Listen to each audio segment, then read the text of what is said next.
परमेश्वरको पवित्र शास्त्र बाइबल जुन परमेश्वरले आफ्नो प्रेरणाद्वारा मानिसहरूलाई दिनुभयो। विशेष गरी उहाँले 40जना व्यक्तिहरू छान्नुभयो अगमवक्ताहरू, अनि ती अगमवक्ताहरू ती पवित्र जनहरूको मार्फत उहाँले पवित्र शास्त्र जुन उहाँको हृदयमा थियो यो सारा मानिसलाई दिनुभएको छ। अनि परमेश्वर सत्य हुनुहुन्छ, उहाँको हृदयमा सत्यताहरूले भरिएको छ। अनि उहाँ सत्यलाई प्रेम गर्नुहुन्छ, उहाँ झुट बोल्न नसक्नुहुने परमेश्वर, झुटलाई घृणा गर्नुहुने परमेश्वर, सत्य परमेश्वर। अनि उहाँको हृदयबाट निस्केको यो पवित्र शास्त्र अनि उहाँको प्रेरणाबाट आएको यो पवित्र शास्त्र पनि सत्य छ। अनि यसमा झुट छैन। उहाँले कहिले पनि मानिसहरूलाई झुटो बाटोमा डोर्याउनुहुन्न, बहकाउनुहुन्न, तर सत्यता उहाँले बताउनुहुन्छ, प्रेमद्वारा हप्काउनुहुन्छ, प्रेमद्वारा उहाँलाई पाप देखाउनुहुन्छ है। त्यसैले पवित्र शास्त्र महत्त्वपूर्ण छ यहाँबाट अध्ययन गर्नु। संसारमा धेरै किताबहरू छन्, तर पवित्र शास्त्र एउटै मात्र किताब जुन चाहिँ स्वर्गबाट आएको छ र पुरै सत्य छ। अनि त्यसैले सत्यको वचन हामी खोल्दैछौँ। यो अति महत्त्वपूर्ण छ। तपाईँले सत्यलाई ध्यान दिनु अनि सत्यलाई आफ्नो हृदयमा मनन गर्नु अनि सत्यतर्फ पश्चाताप गरेर फर्कनु। त्यसैले पवित्र शास्त्र यशाया 1:18बाट एउटा सरल विषयमा हामी हेर्नेछौँ। सुसमाचारको विषय हो। अनि हाम्रो विषय हुनेछ आज पापीहरूलाई परमेश्वरको अचम्मको प्रस्ताव। पापीहरूलाई परमेश्वरको अचम्मको प्रस्ताव। अनि यो पदबाट यशाया 1:18बाट तीनटा सत्यताहरूलाई आज विचार गर्नेछौँ। पहिलो हामी विचार गर्नेछौँ कि परमेश्वरले अनुग्रहद्वारा आफू कहाँ बोलाउनुहुन्छ। पहिलो सत्यता यही हो, परमेश्वरले अनुग्रहद्वारा आफू कहाँ बोलाउनुहुन्छ। दोस्रो सत्यता चाहिँ हामी के देख्छौँ भने परमेश्वरले उहाँसँग तर्क वितर्क गर्न बोलाउनुहुन्छ। परमेश्वरले उहाँसँग तर्क वितर्क गर्न बोलाउनुहुन्छ। अनि तेस्रो हामी यहाँ के देख्छौँ भने परमेश्वरले हाम्रा पापहरू क्षमा गर्न बोलाउनुहुन्छ। परमेश्वरले हाम्रा पापहरू क्षमा गर्न बोलाउनुहुन्छ। आउनुहोस् हामी यो पद पढ्नेछौँ। यशाया 1:18 पवित्र शास्त्र सत्यको वचन बाइबलमा यस्तो लेखिएको छ। यशाया 1:18मा परमप्रभु भन्नुहुन्छ, अब आओ र हामी आपसमा तर्क वितर्क गरौँ। तिमीहरूका पापहरू सिन्दुरे रङ्गका भए तापनि ती हिउँ जस्तै सेता हुनेछन्, ती गाढा राता भए तापनि ती ऊन जस्तै सेता हुनेछन्। फेरि म पढ्नेछु। परमप्रभु भन्नुहुन्छ, अब आओ र हामी आपसमा तर्क वितर्क गरौँ। तिमीहरूका पापहरू सिन्दुरे रङ्गका भए तापनि ती हिउँ जस्तै सेता हुनेछन्, ती गाढा राता भए तापनि ती ऊन जस्तै सेता हुनेछन्। यशाया 1:18 यो अचम्मको प्रस्ताव परमेश्वरले गर्दै हुनुहुन्छ पापीहरूलाई है। यो यशाया भन्ने व्यक्ति चाहिँ जसले यो यशायाको पुस्तक लेखेका छन्, यिनको नाम यशाया हो र नामको अर्थ चाहिँ यस्तो हुन आउँछ, यहोवाले मुक्ति दिनुहुन्छ। अथवा यसरी पनि बुझ्न सकिन्छ, यहोवा मुक्ति हुनुहुन्छ। त्यसैले यशाया उनको नामबाट नै परमेश्वरले उहाँको सुसमाचार बताउँदै हुनुहुन्छ मानिसहरूलाई कि उहाँ यहोवा हुनुहुन्छ र उहाँ उद्धारकर्ता हुनुहुन्छ। भविष्यवक्ता यशायालाई चाहिँ सुसमाचार प्रचारक भनेर पनि चिन्ने गरिन्छ, किनभने येशू ख्रीष्टको जन्म हुनुभन्दा करिब 700 वर्ष अगाडि नै यशायाले यो पुस्तक लेखे। अनि यो पुस्तक चाहिँ पापीहरूप्रति परमेश्वरको प्रेमको घोषणा र पापीहरू प्रति परमेश्वरको पाप क्षमाको प्रस्तावहरूले भरिएको छ र साथै पापीहरूलाई क्षमा गर्न उहाँको विश्वास योग्य दास अर्थात् उहाँको अनन्त पुत्र येशू ख्रीष्टको क्रुसको दुःख र मृत्युहरूलाई पनि यहाँ बयान गरिएको छ।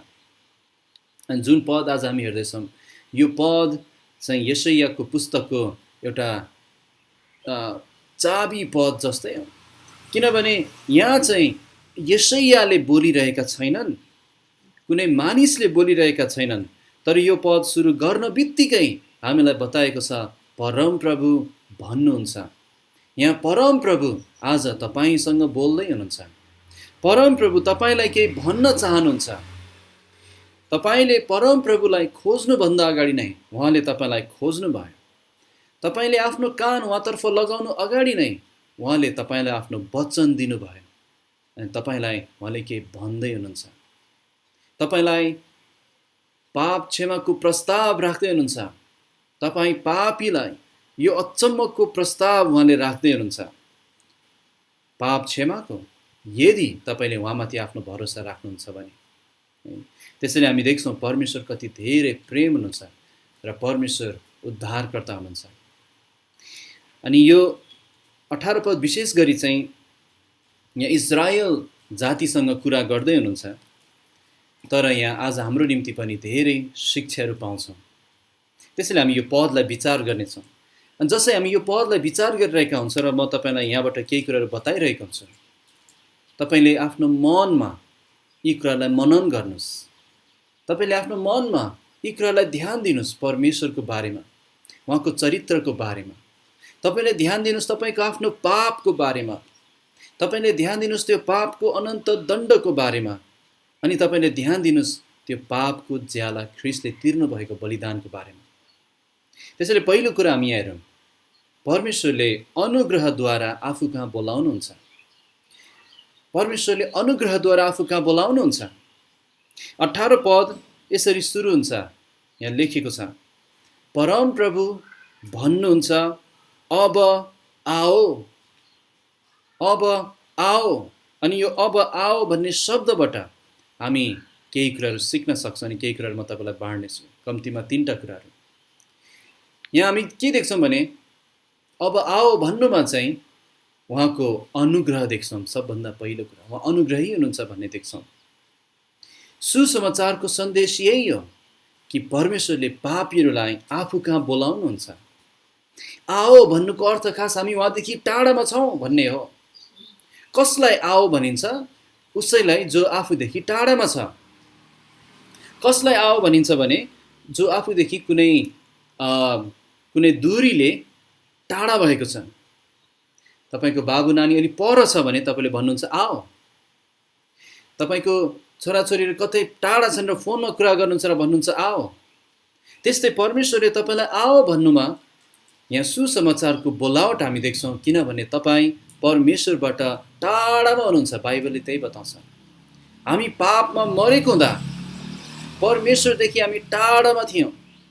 अनि बाइबल चाहिँ यस्तै बोलावटहरूले भरिएको छ। बाइबलमा झन्डै 640 वा 650 भन्दा बढी पटक यो आओ भन्ने शब्द हामी देख्छौँ। अनि जब यो आओ भनेर बोलाइएको छ यो शब्द झन्डै 600 भन्दा बढी पटक, प्राय चोटि हरेक पटक नै यो बोलाउने काम चाहिँ परमेश्वरले गर्दै हुनुहुन्छ। बाइबलको सुरु उत्पत्तिको पुस्तकको 7 अध्यायदेखि बाइबलको अन्तिम प्रकाशको पुस्तक 22 अध्यायमा पनि परमेश्वरले बोलाउँदै हुनुहुन्छ। उत्पत्ति 7 अध्यायमा जब सारा संसार पापले भरिएको थियो र परमेश्वरले जलप्रलयद्वारा संसारलाई नाश गर्ने उहाँले न्याय गर्नुभयो, त्यो बेला नुह र उसको परिवार एउटा जहाज बनाउनु भन्नुभयो। अनि त्यो जहाज बनाइसकेपछि परमेश्वरको न्याय आउने बेलामा उहाँले नुह र उसको परिवारलाई के भन्नुभयो भने तिमी र तिम्रो सारा घराना जहाजभित्र आओ। अर्थात् परमेश्वरले बोलाउँदै हुनुहुन्छ। परमेश्वर जहाजभित्र हुनुहुन्थ्यो, त्यहाँ सुरक्षा थियो। अनि उहाँले नुहलाई भन्नुभयो भित्र आओ। जाओ भन्नु भएन, आओ भन्नुभयो। त्यसै आज ख्रीष्टमा भएर परमेश्वरले आओ भन्दै हुनुहुन्छ म कहाँ।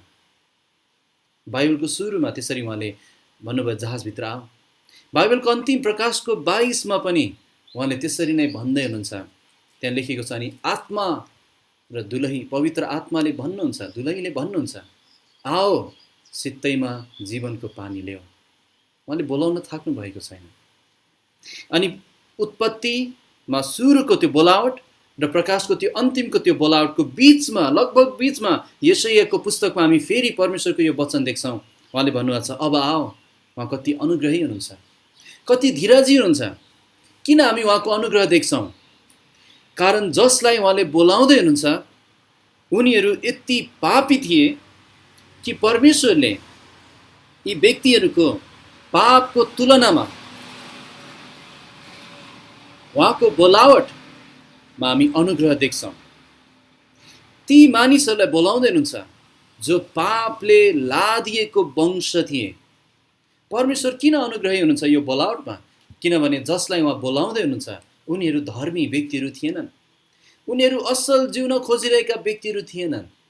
तर जसलाई बोलाउँदै हुनुहुन्छ यी बोलाइएका व्यक्तिहरू पापी व्यक्तिहरू थिए।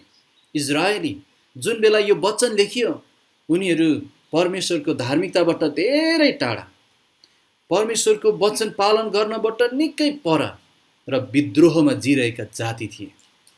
एकछिन विचार गरौँ, एक पन्ना अगाडि पल्टाउनुहोस् अनि यशाया 1 अध्यायको 2 देखि 4 पद। यो थोरै नमुना मात्रै हो। वास्तवमा हामीले 17 पदसम्म नै पढ्न सक्थ्यौँ। यशाया 1 देखि 17 पदमा नै परमेश्वरले इजरायललाई आरोप लगाउनु भएको छ। उनीहरूको पापको विषयमा एक एक हिसाब गर्दै हुनुहुन्छ।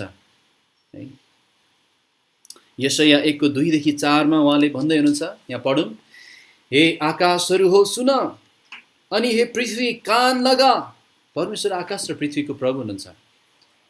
अनि उहाँले यिनीहरूलाई बोलाउँदै हुनुहुन्छ साक्षीको लागि। अनि भन्दै हुनुहुन्छ, किनकि परम प्रभु बोल्नु भएको छ, मैले छोरा छोरीहरूलाई पालन पोषण गरेँ र हुर्काएँ बढाएँ, तर तिनीहरूले चाहिँ मेरो विरोधमा विद्रोह गरेका छन्। गोरुले आफ्नो मालिकलाई चिन्छ र गधाले आफ्नो मालिकको ढुँड चिन्छ, तर इजरायलले चिन्दैन, मेरो प्रजाले विचारै गर्दैन। धिक्कार त्यस पापी जाति, अधर्मले लादिएको प्रजा, कुकर्मीहरूको वंश, भ्रष्टाचारी सन्तानहरूलाई। तिनीहरूले परम प्रभुलाई त्यागेका छन्, तिनीहरूले इजरायलका पवित्र जनको रिस उठाएका छन्, तिनीहरू पराई भएर पछि हटेका छन्। अझै पढ्न सक्थ्यौँ यहाँ 17 पदसम्म। अनि हामीले दोषमाथि दोष, उनीहरूको पापमाथि पाप, उनीहरूको अधर्ममाथि अधर्म, दुष्टतामाथि दुष्टताको बयान देख्ने थियौँ। प्रियहरू, परमेश्वरले बाहिरी रूप हेर्नु हुँदैन। बाहिरबाट हेर्दा त यो इजरायली जाति कति धर्मी देखिन्थ्यो, कति असल देखिन्थ्यो, तर उनीहरूको भित्र हृदय खोक्रो थियो। खोक्रो मात्र होइन, त्यो खोक्रोपनाभित्र पापले भरिएको थियो। अनि परमेश्वरले उनीहरूको हृदयलाई जाँच्नु भयो अनि उनीहरूलाई आरोप लगाउनु भयो। उनीहरूलाई भन्नुभयो, मैले पालन पोषण गरेँ तर तिमीहरूले विद्रोह गर्यौ। यी जातिहरू परमेश्वरलाई खुल्ला रूपमा विद्रोह गर्दै थिए। बरु पशुले धरि परमेश्वरलाई चिन्छ, तर मेरो जातिले मलाई चिन्दैन है।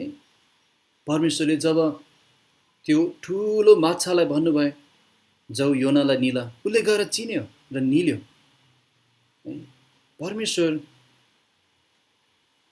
आज्ञा पालन गर्छन्। अनि यहाँ उहाँले भन्नुहुन्छ, बरु यो पशुले आफ्नो मालिकलाई त चिन्छ कम्तीमा, तर मान्छेले उसलाई बनाउनु हुने सृष्टिकर्ता परमेश्वरलाई चिनेको छैन।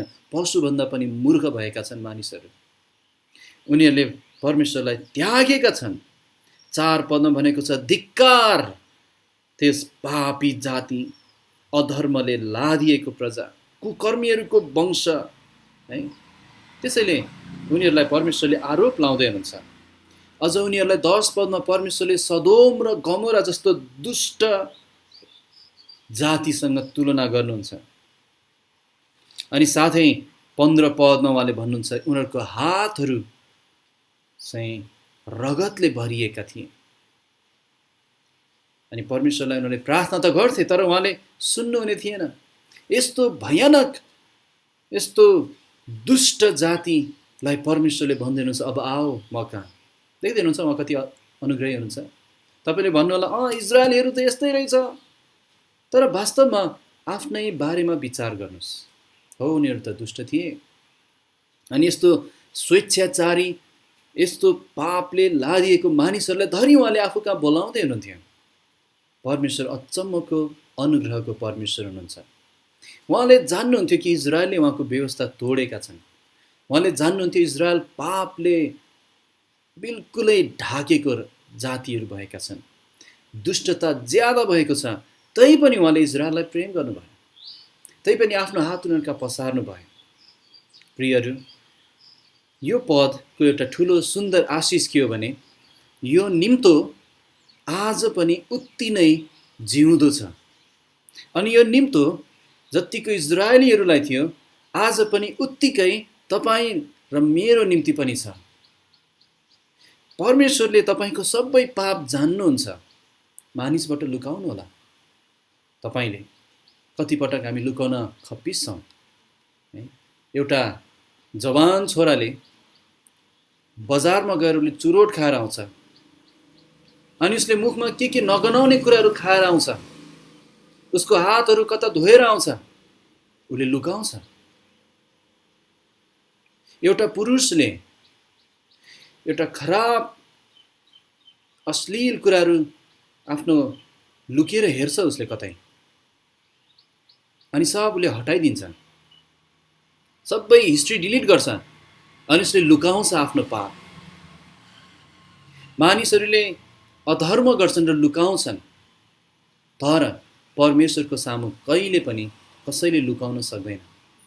तपाईले गुप्तमा, अन्धकारमा, कसैले नदेख्ने तरिकाले यदि पापहरू गर्नुभएको छ भने र गर्नुभएको छ पनि परमेश्वरले देख्नु भएको छ। परमेश्वरबाट कुनै पनि कुरा लुक्दैन। उहाँलाई सबै कुरा थाहा छ, उहाँले सबै कुरा देख्नुहुन्छ। एकचोटि एउटा बुवा र छोरा चाहिँ बाटोमा हिँड्दै रहेछ, अनि छेउमा एउटा रुखमा आँप पाकेको देखेछ बुबाले। अनि छोरालाई भनेछ, बाबु तिमी दायाँ बायाँ हेर ल, म चाहिँ यो दुईटा आँप चोर्छु। अनि त्यो छोराले यसो सोचेछ अनि भनेछ, हस् बुवा, दायाँ बायाँ त म हेर्छु, माथि चाहिँ तपाईँ हेर्नुहुन्छ? त्यो बच्चाले भनेछ, मान्छेबाट त हामी लुकाउँला बुवा, माथि परमेश्वरले देख्नुहुन्छ नि, त्यो चाहिँ नि। हो प्रियहरू, मानिसबाट हामी लुकाउँला, तर परमेश्वरले एक एक हाम्रो अधर्मको सूची तयार पार्नुहुन्छ, जसरी इजरायलको पार्नुभयो। उहाँलाई थाहा छ तपाईँ कति दुष्ट हुनुहुन्छ भन्ने कुरा। उहाँलाई राम्रोसँग थाहा छ, बरु हामीलाई थाहा छैन कतिपटक हाम्रो आफ्नै पाप। उहाँलाई थाहा छ कि हामी पापको दलदलको हिलोमा डुबेका छौँ, हामी पूर्ण रूपमा पापले लादिएका छौँ, तरै पनि उहाँले प्रेम गर्नुभयो। तरै पनि हाम्रो पापपूर्ण अवस्थामा धरि उहाँले भन्नुभयो, अब आओ।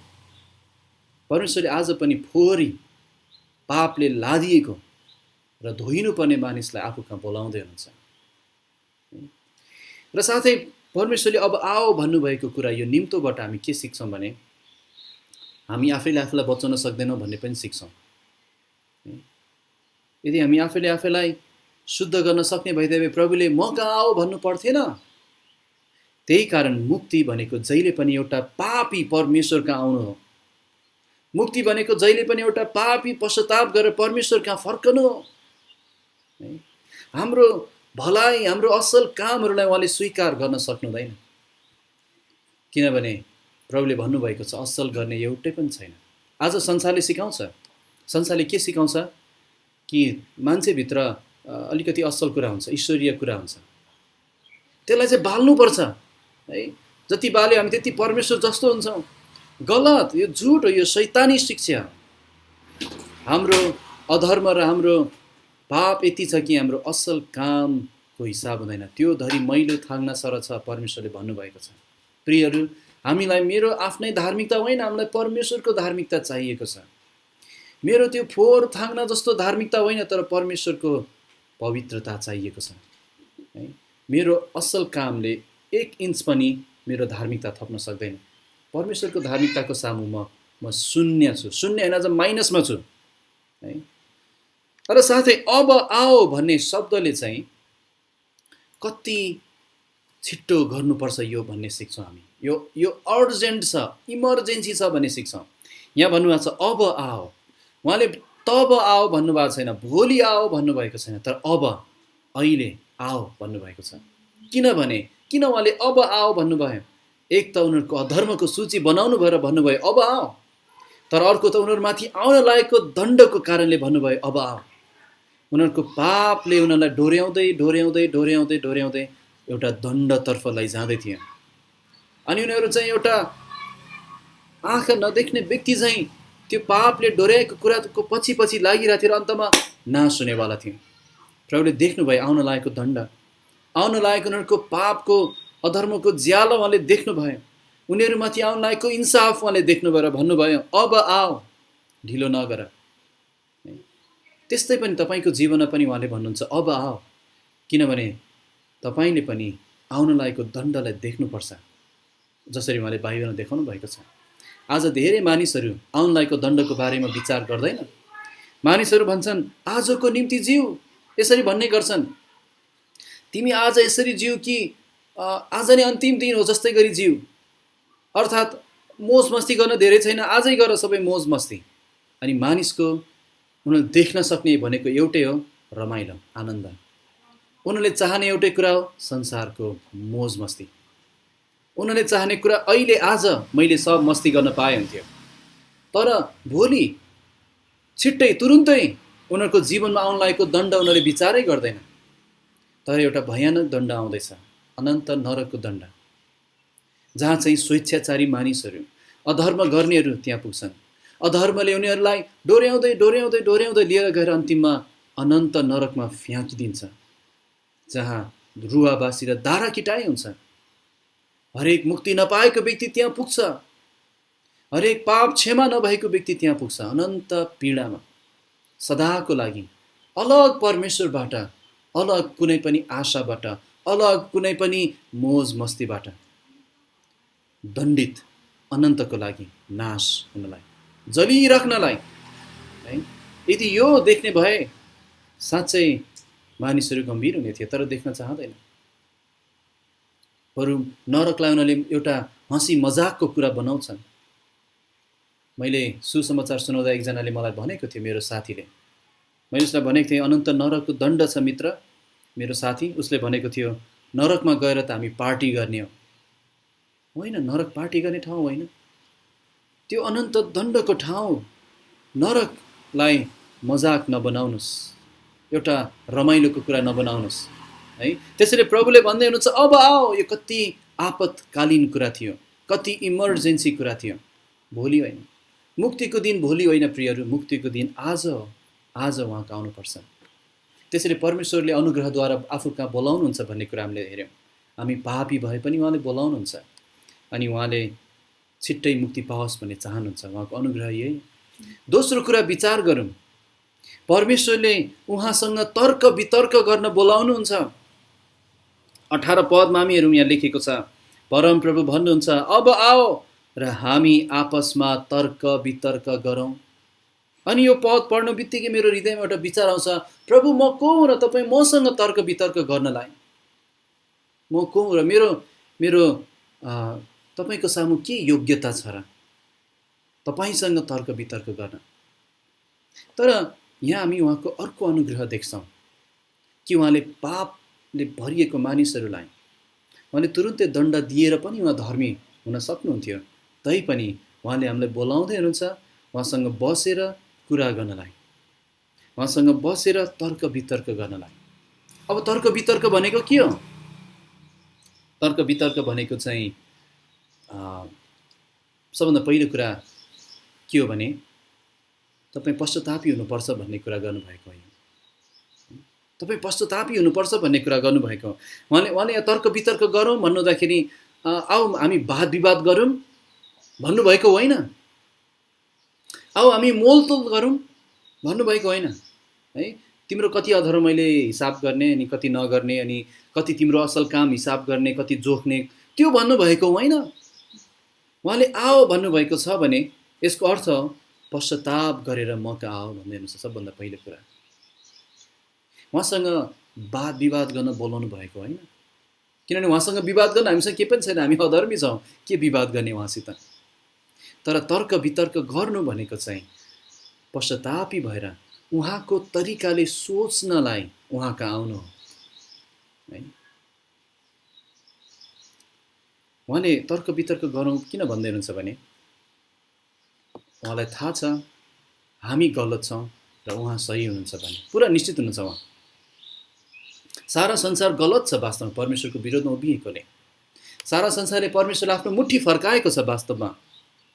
परमेश्वरले आज्ञाहरू दिनुभयो तर हामी तोड्छौँ भन्दैछन्, परमेश्वरले आज्ञाहरू दिनुभयो तर तोडिदिउँ भन्दैछन् है। परमेश्वरले व्यभिचार नगर भन्नुभयो तर मानिसहरू व्यभिचारी छन्। परमेश्वरले हत्या नगर भन्नुभयो तर मानिसहरू हत्यारा छन्। आज नेपालमा हरेक दिन हत्या हुन्छ, हरेक दिन ठुलाले ठुलालाई मार्ने त छँदैछ, तर हरेक दिन त्यो गर्भको बच्चालाई पनि मारिन्छ। त्यसलाई एबोर्सन भन्छ, गर्भपतन भन्छ। कति ठुलो पाप। हरेक दिन मानिसले आफ्नो हृदयमा अर्को व्यक्तिलाई मरोस् भनेर सरापेको हुन्छ। कति ठुलो पाप। अनि प्रभुले भन्दै हुनुहुन्छ तिमी पापी छौ अनि म त्यो प्रमाणित गर्छु, आऊ। हाम्रो विवाद सुन्नलाई होइन है।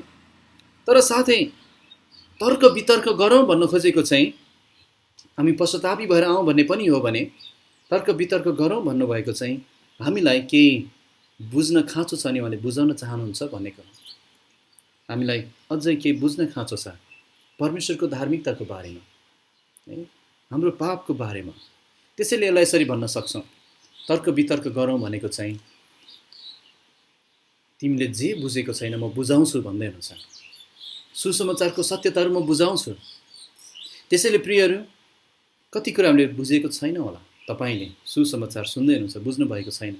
तर परमेश्वर के चाहनुहुन्छ भने जब जब तपाईँ सुसमाचारको वचन सुन्दै हुनुहुन्छ तपाईँले आफ्नो मनमा राम्रोसँग विचार गर्नुहोस्। ती सत्यताहरू तपाईँले राम्रोसँग विचार गर्नुहोस्। के बुझ्नु भएको छैन है, के बुझ्न खाँचो छ, ठिकसँग सोच्नुहोस्, तर्क वितर्क गर्नुहोस् आफ्नै हृदयमा।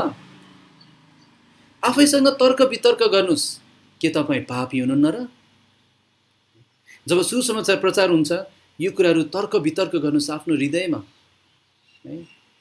तपाईँ मर्नु भएपछि कहाँ जानुहुन्छ? कतिले भन्छन् सोचेको छैन। कहिले सोच्ने त अब है, कहिले तर्क वितर्क गर्नुहुन्छ तपाईँ आफैसँग है। अनि आफ्नो मनमा तर्क वितर्क गर्नुहोस् तपाईँ कति ठुलो पापी हुनुहुन्छ। आफ्नो मनमा विचार गर्नुहोस् परमेश्वर कति पवित्र हुनुहुन्छ। यसमा विवाद गर्ने ठाउँ छैन। तपाईँले सोच्नुपर्छ र तपाईँ यसमा हो भन्ने ठाउँ आइपुग्नुपर्छ। आफ्नो मनमा तर्क वितर्क गर्नुहोस् कल्वरीमा तपाईँलाई कति ठुलो प्रेम परमेश्वरले प्रकट गर्नुभयो। मनमा तर्क वितर्क गर्नुहोस् ख्रीष्टको बलिदान कति ठुलो थियो तपाईँको निम्ति। उहाँको बौरी उठाइ कति सामर्थ्य थियो। अनि तपाईँलाई सित्तैमा धर्मी ठहराउँछु भन्नुहुने परमेश्वर कति अनुग्रही हुनुहुन्छ। हो यो कुरामा तर्क वितर्क गर्नुहोस्। तपाईँ आफू धर्मी छु म असल छु भन्ने कुरामा तर्क नगर्नुहोस्, किनभने त्यो त उहाँले प्रमाणित गरिदिइसक्नुभयो हामी दुष्ट छौँ भनेर। त्यसमा उहाँसँग विवाद गर्न खाँचो छैन।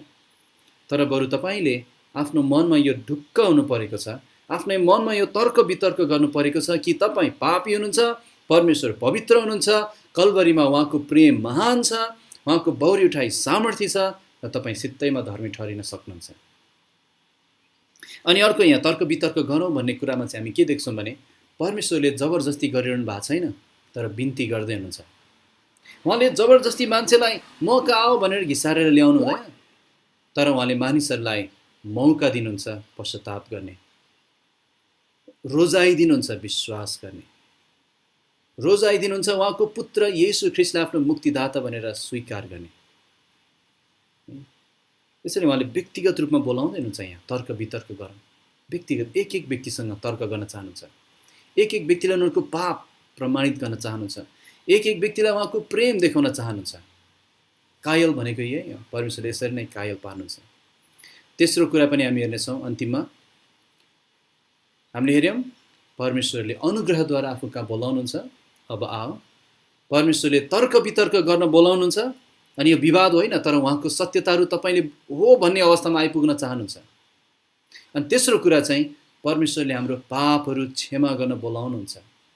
जब हामी तर्क वितर्क गर्छौँ अनि हामी निश्चित हुन्छौँ हो म कति ठुलो पापी र मलाई मुक्तिको खाँचो छ, तब उहाँले एउटा प्रतिज्ञा हामीलाई गर्नुहुन्छ।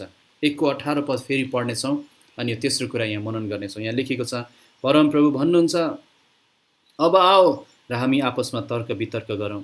तिमीहरूका पापहरू सिन्दुरे रङ्गका भए तापनि ती हिउँ जस्तै सेता हुनेछन्, ती गाढा राता भए तापनि ती ऊन जस्तै सेता हुनेछन्। अनि यहाँबाट हामी एउटा कुरा सिकिहाल्छौँ। पहिलो कुरा, जहाँ पाप प्रशस्त छ त्यहाँ अनुग्रह झन बढी प्रशस्त छ।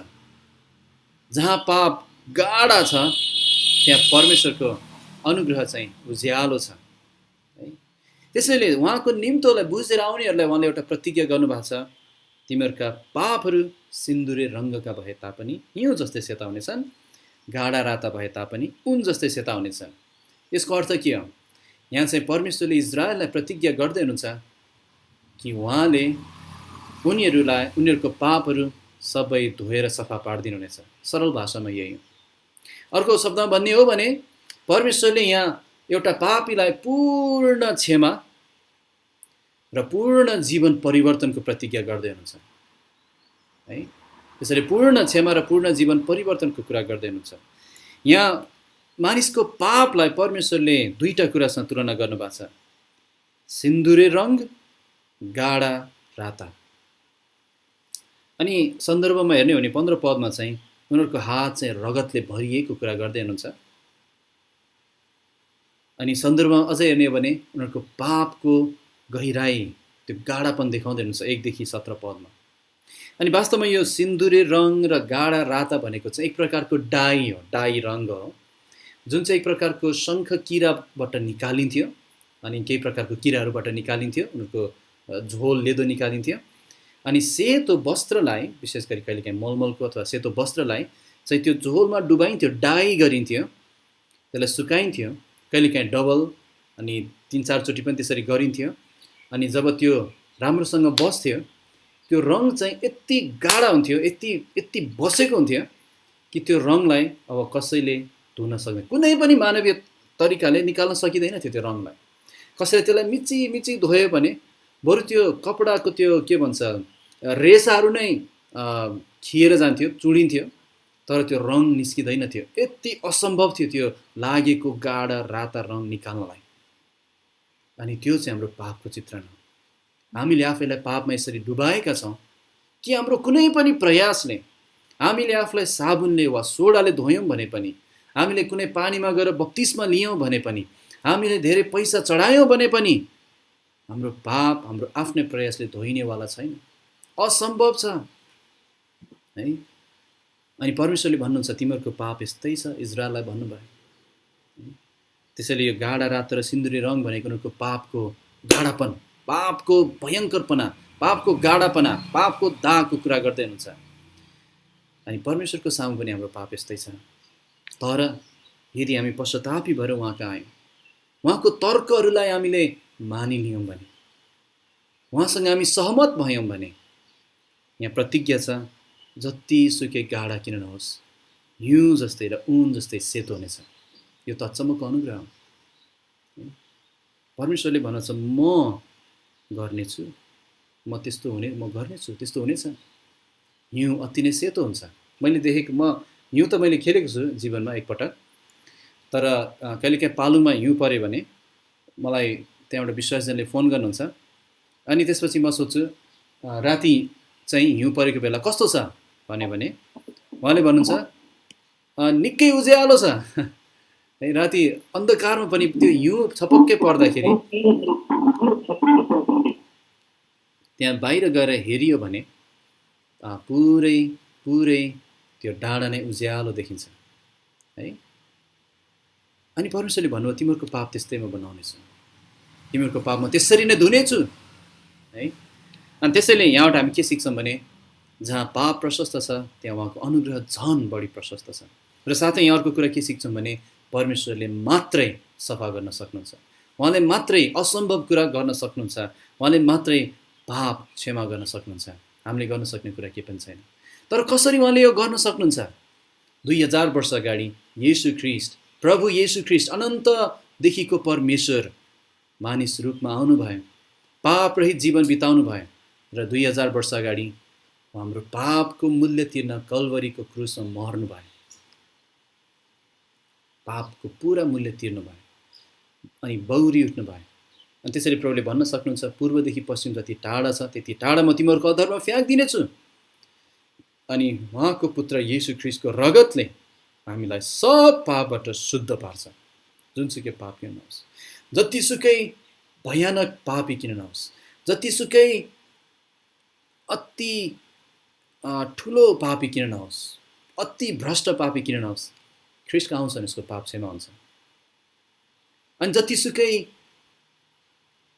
नैतिकवान व्यक्ति किन नहोस्, उसलाई मुक्तिको खाँचो छ उति नै है। उसले आफूलाई अरू जस्तो पापी नदेख्न, तर उसलाई पनि मुक्तिको खाँचो छ अनि उसलाई पनि उहाँले सफा गर्न सक्नुहुन्छ, जतिसुकै पापीलाई पनि बचाउन सक्नुहुन्छ है। त्यहाँ कुनै पनि पाप छैन जुन पाप परमेश्वरले क्षमा गर्न सक्नुहुँदैन अनि क्षमा गर्न इच्छुक हुनुहुन्न, त्यस्तो कुनै पनि पाप छैन है। त्यसैले प्रियहरू, जस्तो हुनुहुन्छ त्यस्तै नबस्नुहोस्, तर जस्तो हुनुहुन्छ त्यस्तै परमेश्वर कहाँ आउनुहोस्, उहाँलाई धुन दिनुहोस्, आफूले धुने प्रयास नगर्नुहोस्। त्यो जसरी त्यो डाई लगाएको कपडालाई मान्छेले त्यो रङ निकाल्न धुने कोसिस गर्थे रगडेर, जति त्यो गर्दाखेरि त्यो कपडा झन् च्यातिने डर हुन्थ्यो, त्यति नै तपाईँले आफ्नो पाप आफूले सफा गर्न खोज्नुभयो भने तपाईँले झन् बिगार्नुहुनेछ आफैलाई। प्रभु कहाँ आउनुहोस्, उहाँले तपाईँलाई क्षमा गर्न सक्नुहुन्छ अनि ख्रीष्टको रगत आज पनि तपाईँको निम्ति उपलब्ध छ। त्यसैले यो अचम्मको सत्यता उहाँले बोलाउँदै हुनुहुन्छ है। अनि खास परमेश्वरका नआउने बहाना त म के पनि देख्दिनँ। किन मान्छेले परमेश्वरसँग विवाद गर्छन्, किन बहाना बनाउँछन् नआउनलाई? यति ठुलो अनुग्रह र प्रेम उहाँको छ। अन्तिममा एउटा कुरा बताउँछु, यदि उहाँका आउनु भएन भने चाहिँ त्यहाँ अनन्त दण्ड तपाईँको लागि राखिएको छ। 20 पदमा पढौँ अनि अन्त गर्नेछौँ। त्यहाँ लेखेको छ 20 पदमा, तर तिमीहरूले मान्न इन्कार गर्यौ र विद्रोह गर्यौ भने तिमीहरू तरवारले निलिनेछौ, किनकि परमप्रभुको मुखले यो कुरा भनेको छ। अनन्त दण्ड छ। इजरायलीहरूको निम्ति त्यहाँ विभिन्न जातिहरूबाट दण्ड दिनुहुने थियो भने आज पापीहरूलाई अनि अनन्त दण्ड दिनुहुन्छ। इन्साफ आउँदैछ, ख्रीष्ट आउँदै हुनुहुन्छ, ढिलो नगर्नुहोस्। उहाँ आज सित्तैमा तपाईँलाई धर्मी ठहराउनुहुन्छ। सित्तैमा भन्नाले सस्तोमा होइन, यसको मूल्य ठुलो पर्यो ख्रीष्टलाई, तर हामीलाई चाहिँ परमेश्वरको दान हो। त्यसैले उहाँको आउनुहोस्, ढिलो नगर्नुहोस्। अनि तपाईँको पापहरू जतिसुकै गाढा किन नहोस्, प्रभुमा त्यो असम्भव छैन। उहाँले त्यसलाई हिउँ जस्तै सेतो पार्छ गर्नुभएको छ। त्यसैले यो ठुलो अनुग्रह देख्छ। अनि प्रभु तपाईँलाई सहायता गर्नुभएको छ।